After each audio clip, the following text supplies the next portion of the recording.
बॉलीवुड में जब भी दर्द भरे गानों की बात होती है तो मोहम्मद रफ़ी साहब का नाम सबसे पहले आता है।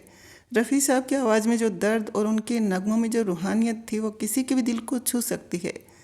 रफ़ी साहब ने अपने दौर में एक से बढ़कर एक नगमे गाए हैं जो आज भी लोग गुनगुनाते हैं, लेकिन कई बार ऐसा होता है कि गाना बनने से पहले ही सिंगर का नाम जहन में घूमने लग जाता है और फिर ये तय करना मुश्किल हो जाता है कि क्या कोई और आवाज़ इस गाने के साथ इंसाफ कर पाएगी भी या नहीं।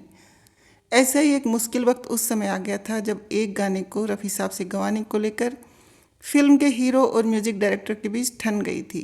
चलिए जानते हैं ये रोचक किस्सा क्या है। दरअसल ये बात हो रही है रफ़ी साहब के गाए ज़बरदस्त गाने पत्थर के सनम की। जब ये फिल्म बन रही थी तो फिल्म के टाइटल सॉन्ग को लेकर संगीतकार लक्ष्मीकांत प्यारेलाल सिंगर की तलाश कर रही थी। मजरूर सुल्तानपुरी साहब का लिखा ये गाना इतना इमोशनल था कि इसके लिए दर्द भरी आवाज़ की ज़रूरत थी। ऐसे में लक्ष्मीकांत प्यारेलाल के जहन में सबसे पहले रफ़ी साहब का नाम आया। उन्होंने कहा कि इस गाने के साथ असली न्याय रफ़ी साहब ही कर सकते हैं। ऐसे में उन्होंने प्रोड्यूसर से कहा कि रफ़ी साहब से ये गाना करवाना चाहिए। दूसरी तरफ फिल्म के हीरो मनोज कुमार के अधिकांश गाने मुकेश साहब ने गाए थे। मनोज कुमार का कहना था कि ये गाना मुकेश गा सकेंगे क्योंकि उनके ऊपर मुकेश की आवाज़ जचती है और उनके अधिकतर गाने उन्होंने ही गाए हैं। ऐसे में एक गाने पर दो सिंगर की बात उठी तो मनोज कुमार और लक्ष्मीकांत प्यारेलाल में ठन गई।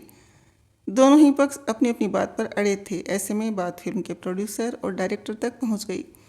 इन दोनों ने ही संगीत के मामले में दखल देने से यह कहकर मना कर दिया कि इस मामले में वो कुछ नहीं कर सकते। आखिरकार मनोज कुमार को झुकना पड़ा और ये गाना मोहम्मद रफ़ी की आवाज़ में रिकॉर्ड किया गया। इस गाने के रिलीज होते ही तहलका मच गया और फिल्म हिट हो गई। तब मनोज कुमार को कहना पड़ा कि वाकई रफ़ी साहब के अलावा ये गाना कोई नहीं गा सकता था।